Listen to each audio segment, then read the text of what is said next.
महाराज की, जय बोले लिखविदास जी महाराज की, सोजी बाबा की, सती माता की,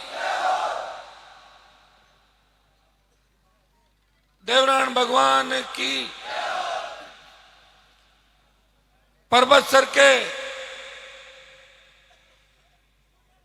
इस जन सैलाब और राजस्थान की आज की नामांकन रैलियों के अंदर सबसे बड़ी नामांकन रैली के अंदर उपस्थित पर्वत सर के लोकप्रिय विधायक की बोलते इनको लच्छाराम जी बराड़ा साहब, भावी विधायक मतलब विधायक बना दोगे आप, ऐसा लग रहा है चारों तरफ से।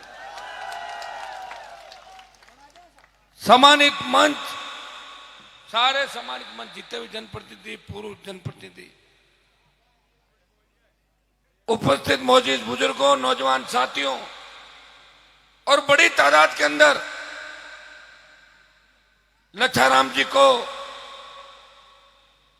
और राष्ट्रीय लोकतांत्रिक पार्टी, आजाद समाज पार्टी गठबंधन को आशीर्वाद देने पहुंची मातृशक्ति, मेरे छोटे भाइयों, हमारे प्रेस के साथी भाइयों, सबसे पहले तो पर्वत सर को इस बात का धन्यवाद दूंगा कि लोकसभा चुनाव के बाद जब आपने नावा का रिकॉर्ड तोड़ा था और आपने मुझे कहा था कि जितने वोटों से खींवसर में जीतोगे उसके आसपास ले जाएंगे, नावा के आसपास वोटों, नावा से ज्यादा हम बढ़त पर्वत से दिलाएंगे। मुझे पूरा भरोसा है कि पर्वत सर के अंदर लोकसभा चुनाव के बाद 5 साल की इन रैलियों में यह सबसे बड़ी रैली है। इस रैली में सबसे बड़ी खासियत यह भी है कि 10 बजे से आप आए हो। मेरी भी इच्छा थी मैं हेलीकॉप्टर से आऊं, लेकिन गड़बड़ हो गया मामला।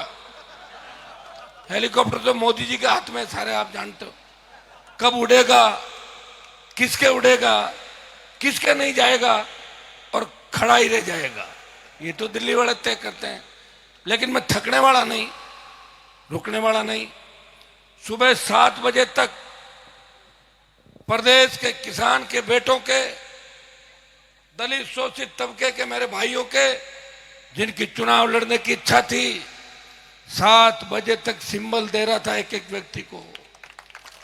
और सिंबल देते वक्त मैं जाति पाति नहीं देख रहा था, जोश और उत्साह देख रहा था।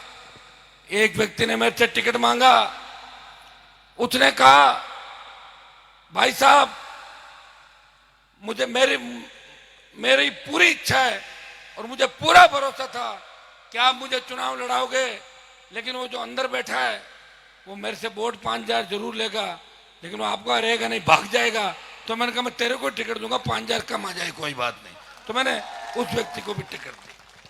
जिताऊ के साथ टिकाऊ। लच्छाराम जी पे मेरी नजर से बहुत पहले से ही थी इन पे। मैं तो 2018 के अंदर राष्ट्रीय लोकतांत्रिक पार्टी से इनको उम्मीदवार बना के यहां से विधानसभा में भेजना चाहता था, लेकिन इन्होंने और मंच पे बैठे प्रमुख